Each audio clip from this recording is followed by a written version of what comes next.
வெறும் அது ஒரு மாட்டோட விளையாடுறதுன்னு நினைக்கக்கூடாது. நீண்ட காலமாக தமிழர் மரபோடு இருக்கிற ஒரு பண்பாட்டு கூறு. ரெண்டாவது, நீங்கள் காலை கருணை காட்டுவது போல அழிக்கிறதுக்கான முயற்சிங்கிறது தான் எங்களுடைய முழுமையான புரிதல். அதாவது என் நாட்டு என் வீட்டு காலை மேலே அமெரிக்காவில் இருக்க பீட்டா அமைப்புக்கு அக்கறை இருக்க வேண்டிய தேவை ஒன்றும் இல்லை. இங்கே காலை மட்டும்தான் வதப்படுதானே அந்த நாட்டில் ஒட்டகம் பந்தயம் நடக்குது, ஒட்டகத்தின் முதுகு மேலே பீரங்கி வச்சு சுடுறது நடக்குது, குதிரை மேலே முதுகு மேலே பீரங்கி வச்சு சுடுறது நடக்குது. கேரளாவில் யானை பந்தயம் நடக்குது, ஹைதராபாத்தில் குதிரை பந்தயம் நடக்குது, ராஜஸ்தானில் ஒட்டக பந்தயம் நடக்குது.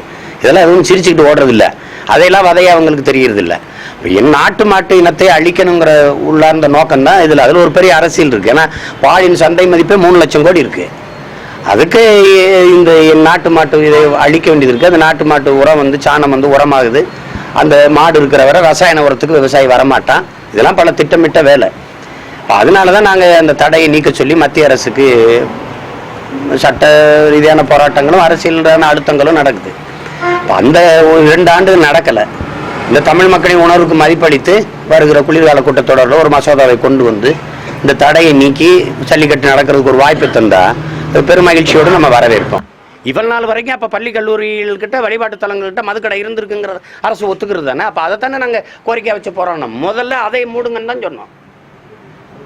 இப்போ இனிமே தான் அதுக்கு மூடுவதற்கான ஏற்பாடே நடக்குது. அப்படின்னா இவ்வளோ காலமாக பள்ளிக்கூடத்து பக்கத்துலையும் கல்லூரிக்கு பக்கத்துலையும் கோயில்களுக்கு பக்கத்துலையும் சாராய கடை இருந்ததுங்கிறது அரசே ஏற்றுக்குது. முதல்ல கேட்டபோது இல்லைன்னுச்சு. அப்போல்லாம் ஒரு கடை இல்லையே அப்படின்னு சொல்லிச்சா இல்லையா? இப்போ மட்டும் அதை மூடுறதுக்கு ஏற்பாடு நடக்குதுன்னா